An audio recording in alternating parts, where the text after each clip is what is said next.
Okay, One Piece 1127, and this one I really enjoyed because when we got to Elbaf, well, I knew it was going to get Elbaf. When we were getting Elbaf, I did not think it was going to be. I did not think they was going to bring Norse mythology into this. So opens up the book even.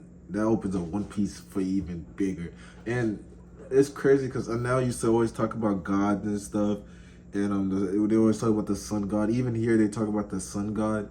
I'm wondering if that's One Piece's version of Aesir gods.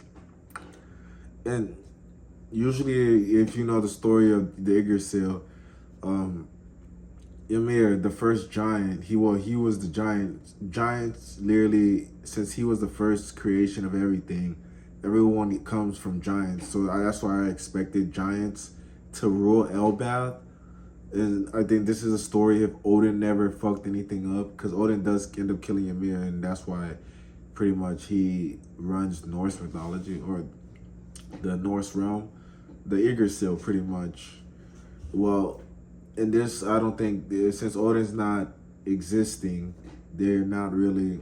He's not really, holding power over the Yggdrasil, so the giants are free to roam and everything. So I do think we'll see dwarves, and it starts off with Nami looking bad as fuck. Yeah. But I really do like her outfit in this chapter so far. I mean, everybody's outfit pretty much. My favorite would have to go to Sanji. That scarf with the, hey, right, if I was in medieval times, bro, that's how I dress with the whole hood and shit. That should go hard. But Nami, she did a pretty good job of defending herself, and that's what I like to see when, yeah, she's the helpless and distressed. This, however you say it, but I like that she was actually still do putting up a fight. She usually does when her back is up against the corner. She'll stop and try to fight her way. That's why I always respected Nami, but she's just a navigator, and I don't ever expect her to fight Usopp. Nami runs into Usopp, and I think there's a part in there maybe be the drink, but then again, I don't think it's just a drink. I just think they're in a different realm. No, I don't know. It's just with Norse mythology, it's a lot to explore, and I want to do a different theory on that. But I just want to stick to this chapter. And then Nami is running away from a hedgehog, and then she runs into Usopp, who's already getting bodied. And it hurts me to say this, man. It already pissing me off from the start, but I think it's setting something up. You feel me? And I'm gonna get to the end of that, but Nami ends up using Usopp as a shield, which I think is a smart idea, and because she's over here putting work, Usopp is doing nothing but running, but this fucking cat who's wearing a crown. No, I didn't call you. Now he's coming.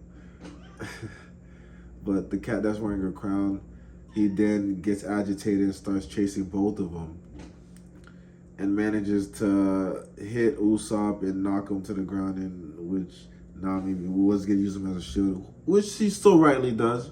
She's still a woman. As a man, you should always protect a woman. Unless it's a dog, then you got to outrun him. I'm sorry.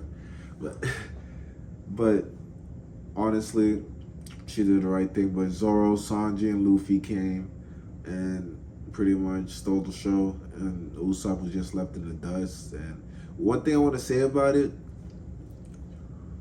Usopp, I think the way they're setting it up is they're trying to show you that they're really trying to emphasize that he has no courage and he's just not a real like asset when it comes to the battlefield. And they're really trying to show that because how the whole chapter started, he was already getting murked by the fucking cat. The cat wasn't even trying hard, and you see how fast Zoro, Luffy, and them took him out.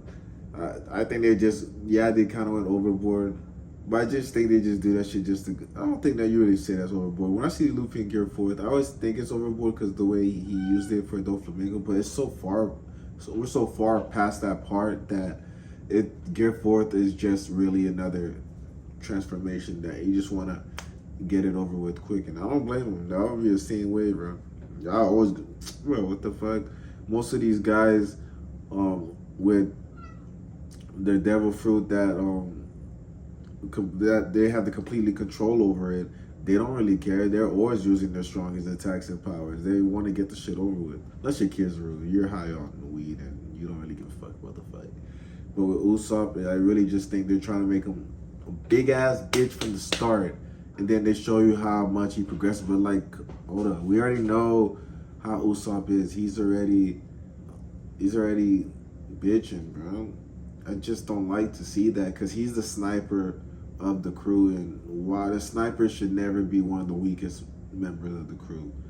But we don't even know where the other members are at. I think the other members actually went to different realms, because I'm pretty sure hopefully we see dwarves, elves, fucking warlocks. I don't know, sir, but I do want to make a separate thing for that. It is another theory, hopefully, about if they do have Valkyries or some type of version of Valkyries. But that's gonna be for another chapter. This chapter was very short. I think it was just a introduction or welcome to Elbath. But pretty much, there probably is the drink that got them there. But if not the drink, then probably maybe their version of Loki. Trap, no, I'm playing. I'm thinking too much of Norse mythology, but I really love Norse mythology, and I could talk about that shit for days. So that's why I really want to do the theory for my next video. But that's been very short for just 11:27. Pretty smooth little chapter introduction. I'm gonna keep it short. I don't know how long this video is, but hey.